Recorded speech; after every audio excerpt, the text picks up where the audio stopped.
ہاں، قالوا انما نحن مسلمون، یہ عہد رسالت سے لے کر آج تک، ٹھیک ہے، فساد کو اصلاح کا نام دینے کا رواج جو ہے آج تک موجود ہے۔ ہر زمانے میں جو ہے مفسدین کا یہی حال رہا ہے، جو لوگ دین میں نئی نئی بدعات پیدا کرتے ہیں، نئے نئے مذاہب ایجاد کرتے ہیں، الحاد اور بے دینی کی تحریکات چلاتے ہیں، ٹھیک ہے، تو وہ اپنے اس کام کو جو ہے، ٹھیک ہے، اپنے اس کام کو اصلاح کا نام دیتے ہیں، جیسا کہ محبت اہل بیت کے نام پر تعزیہ داری کرنا، ٹھیک ہے، ماتم کرنا، صحابہ کی بدعات صحابہ پر جو ہے شب و ستم کرنا، ٹھیک ہے، توحید کے نام پر انبیاء علیہ السلام اور اولیاء کرام کی شان اور عظمت کو کم کرنا،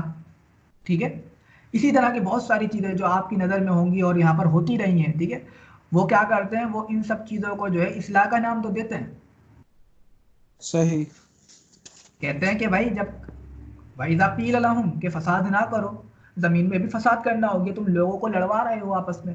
لوگوں کو جھگڑا کروا رہے ہو، لوگوں کا جو عام مسلمان ہیں ان میں جو ہے کہ نہ ان کے ذہنوں میں جو ہے خرافات تم ڈال رہے ہو، یہ فساد کرنا تو ہوا۔ لوگ کیا ہو رہا ہے، لوگ اس سے ان چیزوں کو سن کر دین سے دور بھاگ رہے ہیں، ٹھیک ہے، کیا نام ہے، ملحد ہوتے جا رہے ہیں لوگ ان ساری چیزوں کو سن کر، اور کفار جو ان ساری چیزوں کا فائدہ اٹھا رہے ہیں، تو تم یہ فساد ہی تو کر رہے ہو۔ اور جب تم سے کہا جائے کہ فساد نہ کرو تو کہتے ہیں قالوا انما نحن مسلمون، ہم تو فساد کرنے والے نہیں ہیں، ہم تو بھائی اصلاح کرنے والے ہیں، محبت اہل بیت کو ہم اجاگر کرنے والے ہیں، صحابہ کی شان کو اجاگر کرنے والے ہیں، ٹھیک ہے قاری صاحب۔ تو یہ عہد رسالت سے لے کر منافقین جو عہد رسالت میں کرتے تھے، وہی رواج جو ہے آج تک چلتا ہوا آ رہا ہے، ٹھیک ہے، یہ تو ہو گئی دوسرے مذاہب کی بات۔